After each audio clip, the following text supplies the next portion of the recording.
I am finally embracing a fulfilling life after 2 decades of wasted time. It goes without saying that I absolutely adore my grandchildren. As they grow older, my desire to spend more time with them increases. When they were very young, I was initially hesitant to approach them. I delighted in strolling them around, but that joy quickly dissipated when they began to cry. At those moments, I felt utterly helpless. They couldn't communicate their needs or what was wrong, and how could I possibly understand? I only felt at ease when my wife, Tamashka, was by my side. Now Alenka is nearly 4 years old, and Nikita is 5, making it much easier and more enjoyable to be around them. Since we live separately from my son's family, I don't get to see my grandchildren as often as I would like. But that's just how life is. Despite their growth, my grandchildren still manage to leave me flabbergasted at times, especially with their inquisitive questions. For instance, Alenka recently had a tantrum because, as a wise grandfather, I couldn't provide an answer to the question, "What do unicorns eat?" When my wife entered the room during the tantrum, she swiftly calmed the child down and redirected her attention to the television. Returning to my room, Tamarka asked, "Tell me, is it really that difficult to come up with an answer? You're so eloquent when telling life stories, but here." Well, life stories aren't made up. I know what to say and write about them. I justified myself. But how could I possibly know what unicorns eat? What do you think they eat? Magical oatmeal and fairy sausages, my wife calmly replied. That's what I'll be feeding our granddaughter soon, and she'll be more than happy to eat what unicorns eat. And if I were to serve her cutlets, I'd say those were the enchanted cutlets that unicorns devour. Regardless, I am confident that as my granddaughters continue to grow, things will become easier with them. For now, I need to stay close to Tamachka and, if necessary, redirect all the curious questions that Alenka and Nikita come up with to her. And now that my son has brought his children to stay with us for a few days, I must prepare myself for an influx of questions and try to decipher Alenka's babbling. We had planned a trip to the zoo together, where we aimed to show our grandchildren a variety of animals. I am grateful to Tamashka for her knowledge and ability to answer all those endless questions, such as, why are zebras striped? Or why does a deer have only 2 antlers? But overall, we had a joyful and positive time at the zoo.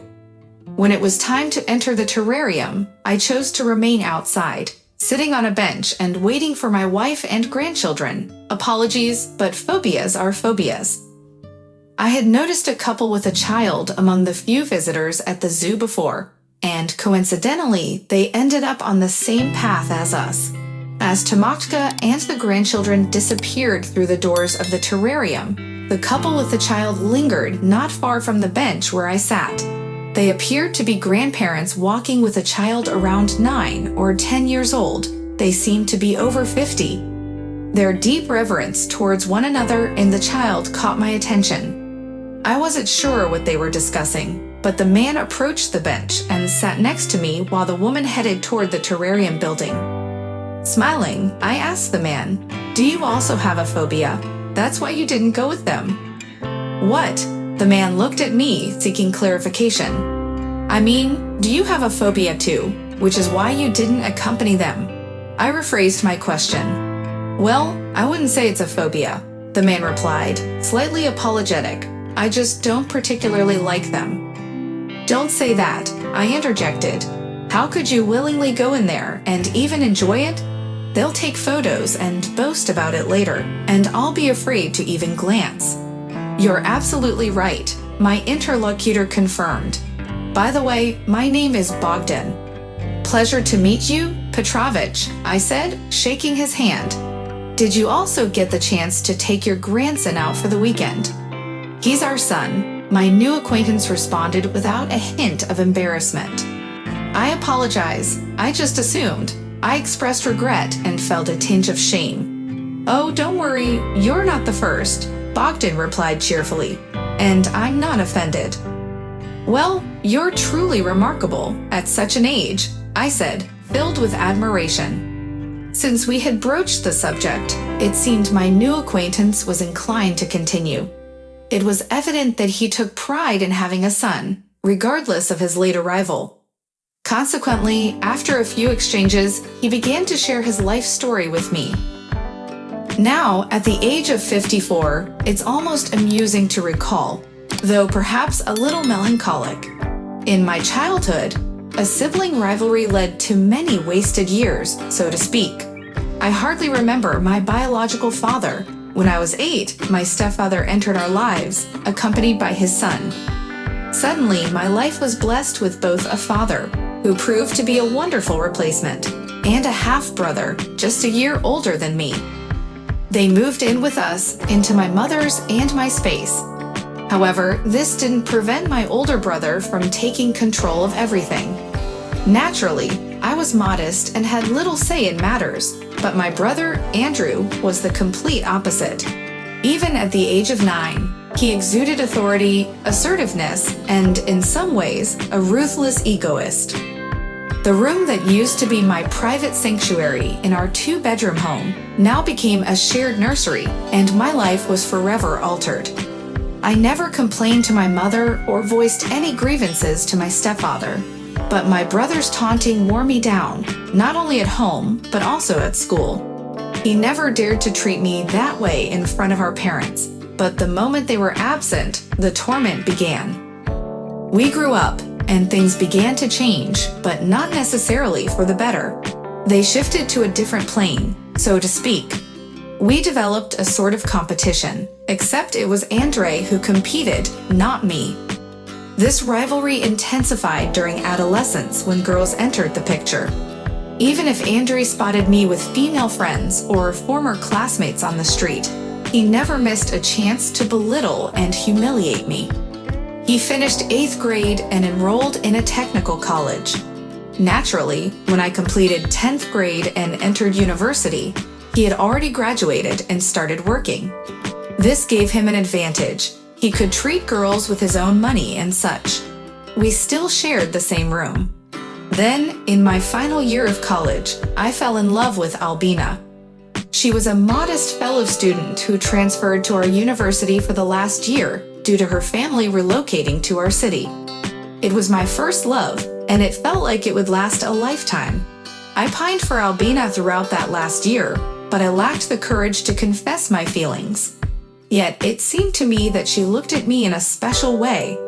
Albina didn't overtly show interest in anyone and didn't entertain suitors.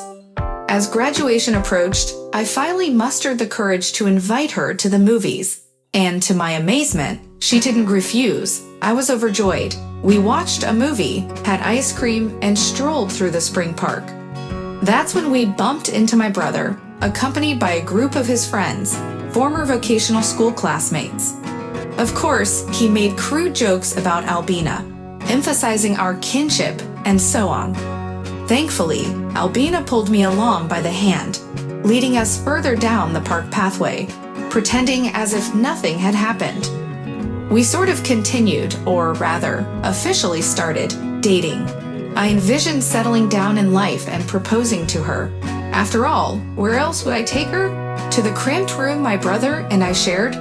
Albina wasn't in a hurry, and she never pressured me. I had secured a job, and we spent our evenings engaged in cultural activities, going to the theater, movies, exhibitions, or simply taking walks and talking. This went on for almost a year and a half.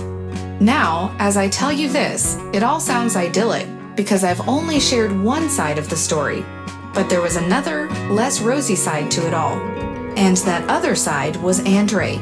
It irked him that I had a girlfriend first, while he struggled to find someone even willing to go out with him. I don't even want to recall the extent of his deception, the schemes he concocted, and how he wrecked my life.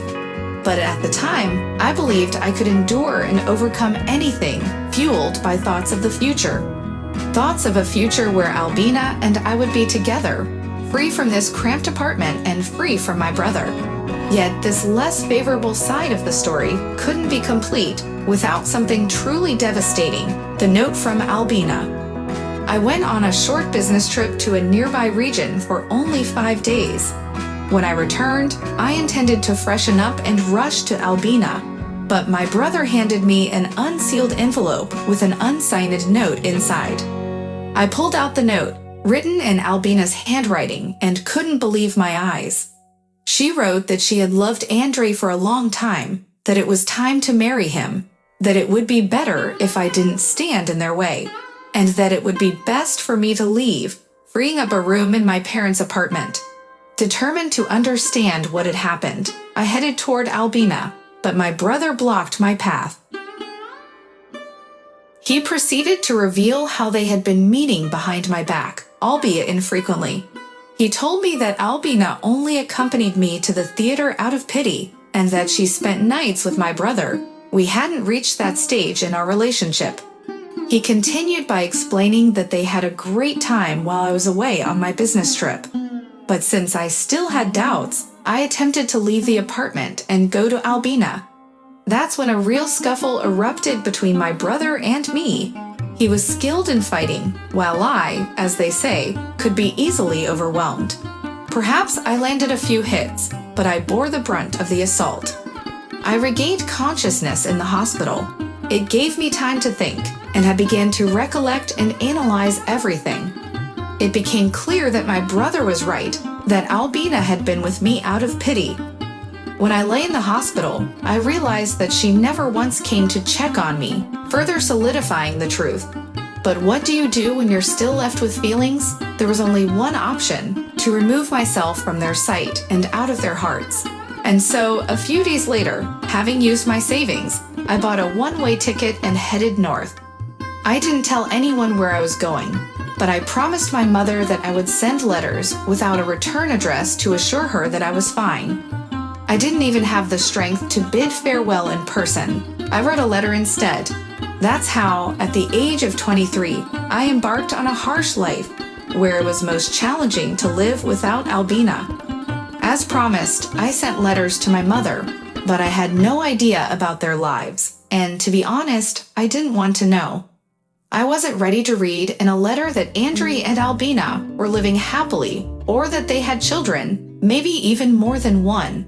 And so 20 years of my life passed minus 20 empty, wasted years. I seemingly matured, I seemingly moved on, and I seemingly overcame the pain. I had enough savings to invest wisely and not work in my hometown. Now I've decided to return. Honestly, I realized that my mother might need help, and who else would take care of her but Andrewsha? When my mother saw me, she cried. How she cried! What can I say? We both cried. We just sat there, shedding tears. And when I couldn't cry any longer, I began to share how I had lived and asked about their lives here. My mother showed me all my letters. She memorized each one and eagerly anticipated every piece of good news. She said, "You're all I have left." It turned out that my stepfather had passed away 5 years ago, essentially finished off by my brother. Right after I left, Andre found himself in trouble, involved in a fight in the street along with his friends, severely injuring someone.